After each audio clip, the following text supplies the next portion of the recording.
Bagaimana hukumnya jika seseorang melakukan sholat lupa tidak melakukan tahiyat awal?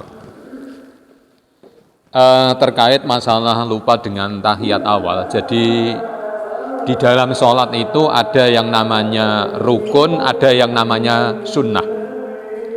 Rukun itu sesuatu yang harus dilakukan ketika melakukan sholat. Misalnya ruku, kemudian sujud, tahiyat akhir tentunya. Itu adalah rukun.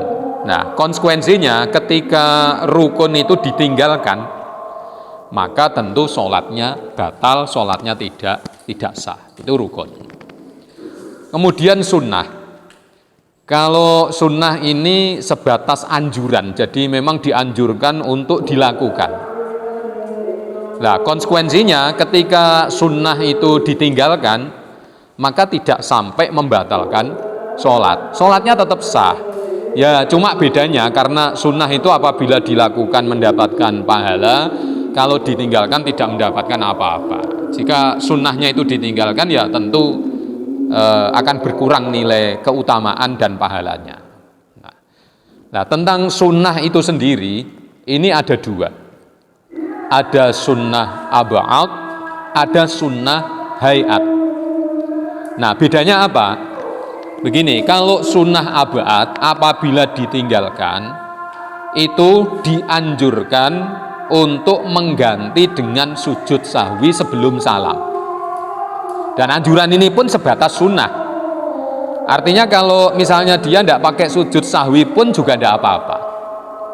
Nah, yang termasuk sunnah-sunnah ab'ad itu diantaranya ya tahiyat awal itu.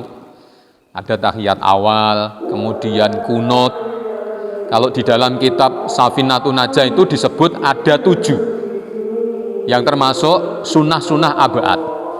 Jadi duduk tahiyat awal, kemudian bacaan tahiyat yang nomor 2, kemudian yang ketiga bacaan sholawat. Nah, yang keempat kunut, ya, ada kunut. Kemudian ada lagi bacaan sholawat kepada Nabi. Kemudian ab'ad lagi membaca sholawat ala alin Nabi.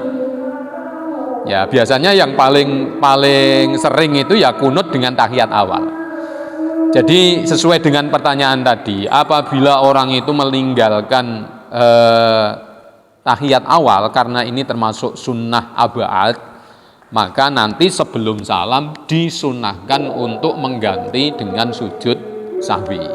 Seandainya tidak sujud sahwi sekalipun, sekali lagi, maka tidak apa-apa, sholatnya tetap sah karena ini memang sunnah. Nah, kemudian di samping sunnah ab'ad ada sunnah hayat. Sunnah hayat itu ya berarti sunnah-sunnah yang apabila ditinggalkan tidak ada anjuran untuk mengganti sujud sahwi. Misalnya membaca doa ketika ruku', membaca doa ketika sujud, membaca doa di antara duduk di antara 2 sujud, itu semua sunnah, tapi sunnahnya sunnah hayat. Artinya kalau misalnya ada orang sholat ruku' tidak pakai doa, ya sah-sah saja wong sunnah, tapi tidak ada lagi tuntutan untuk melakukan sujud sahwi karena sunnahnya sunnah hayat. Demikian, semoga bermanfaat.